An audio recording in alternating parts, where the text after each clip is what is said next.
Hi, this is Kerry Artak with Wicked Stocks, bringing you your daily NVIDIA report for Monday, April 15th, 2024.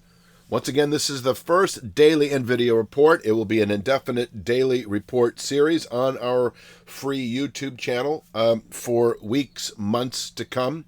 The daily Apple report has moved to wickedstocks.com. If you're looking for it, it is a weekly Apple report now, giving you the same trend-defining support and resistance levels, clarifying commentary, directional indications on a near, mid, and long-term basis that you've become accustomed to using. And if you're looking for it, just go to wickedstocks.com and become a member.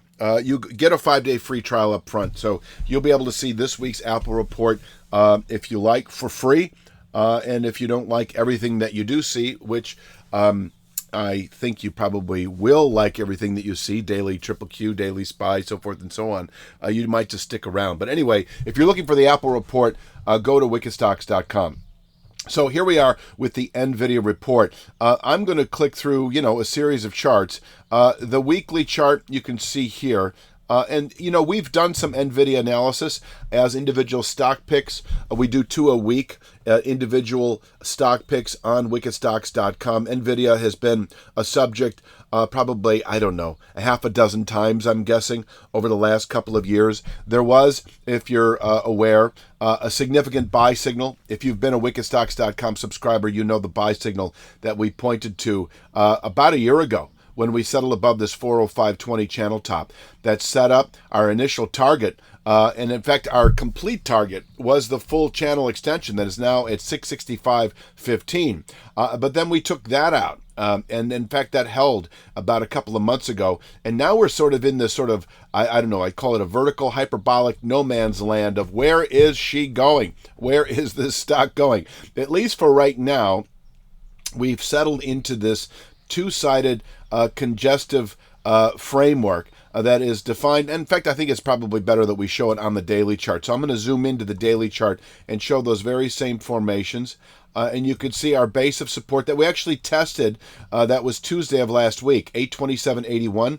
On the weekly chart, once again, it's 831.08. But on the daily chart, 827.81. And the resistance is 959.70 on the daily chart, 959.07 on the weekly, just so you know what these numbers are. And so I'm going to scroll once again here. So this is having tested this channel bottom, which goes back over a month. This is more like a 6-week channel structure.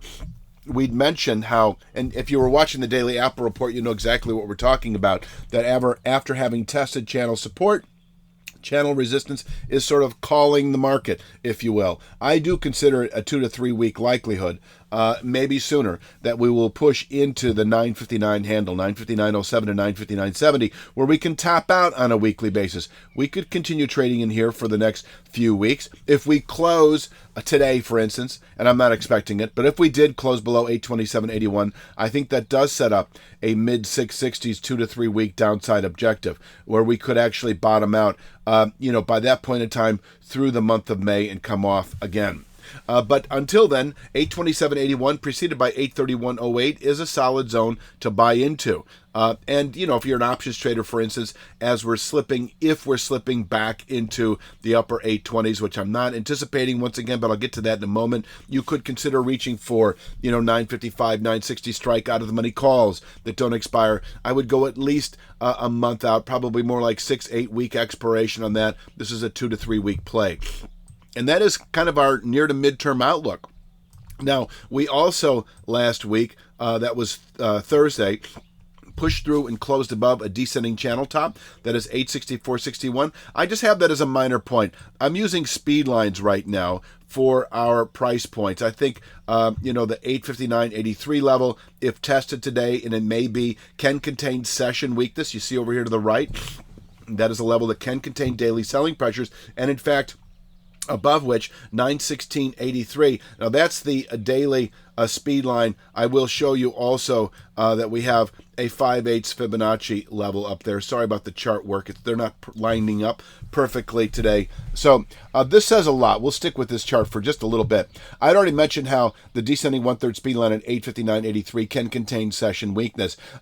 Preceding that is the high of the low that was put out Tuesday of last week. So that high, 876.35, did essentially contain Friday selling pressures. It can contain intraday weakness, possibly daily selling pressures, and above which we could actually test this 916.83 to 919.08 region. Now, 919.08 is a 5/8 upside Fibonacci from the high that was put out about 6 weeks ago against last week's low. It can contain daily buying pressures. If we close today above 919.08, we're just another 1 to 3 days away from reaching what is targeted resistance at 959.70, as I'd mentioned a moment ago at the beginning of the video.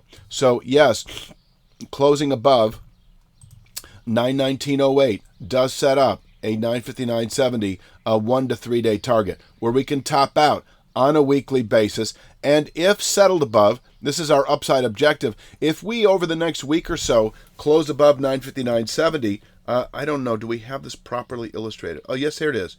The rising channel top that goes back to the early 2024 low, the low from January. This is a 4-month channel structure now. If we close above 959.70, this could be within 2 to 3 weeks. This could take the better part of 2 months, depending on volatility and how vertical the move is. We've seen plenty of precedent for 2 to 3 weeks. But we've also seen a congestive dynamic play out for the last 6 weeks. I would venture to say somewhere in between. If we close above 959.70, let's call it a 3 to 5 week move to 1110.59 and rising. So that is your next go with buy signal to the upside. Until then, we have this sort of two-sided framework, this consolidated framework that exists between 827.81 and 959.70. And if we close above 959.70, we're looking for the lower 1100 handle and climbing into the lower 1200 handle as we move into mid-May. And that is the big picture. Downside, once again, if we were to close below 827.81 on this chart here, you can see, then we are looking realistically for the mid-660s again as a likely, let's call it a 3 to 5 week downside objective. Inside of that, this is a 1 to 2 week swing trader's paradise until we close outside of it, and then you've got to be nimble and reverse hard. In other words, if you sell 959.70 and we happen to close above it that same day or several days later, you want to reverse and go long to 1110.59 and climbing. You might reach for 1200 strike out of the money calls under that situation that don't expire for at least, I would go 2 to 3 months out on that expiration, even though I think realistically this is more of a 3 to 5 week move. And inversely, if we were to close over the next few days below 827.81 and you went long the market there and we closed below it, you need to reverse and go short. That could be selling NVIDIA outright as a short stock, or you might reach for 665 strike out of the money puts that don't expire for at least 2 to 3 months. This is probably still, once again, a 3 to 5 week play to the downside. I say 2 to 3 months out on the expiration because, you don't want to go 3 weeks out or 5 weeks out. Yes, those puts would be cheaper, but you run the real risk of seeing the market reach your objective only to watch your strike expire worthless as you close in on the final days of the life of that option. Anything else to say? 916.83, this is kind of the speed line analysis. 859.83 if tested today. And let me, let me scroll down to this chart here.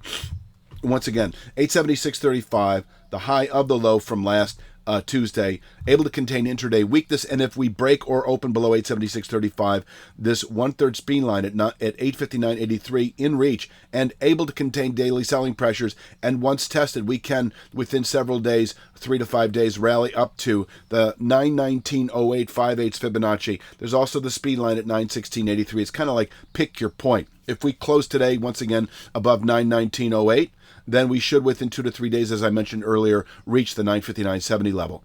Downside, if we close today below 859.83, we have a 1 to 3 day sell signal back to the 827.80 channel bottom, which can contain weekly selling pressures.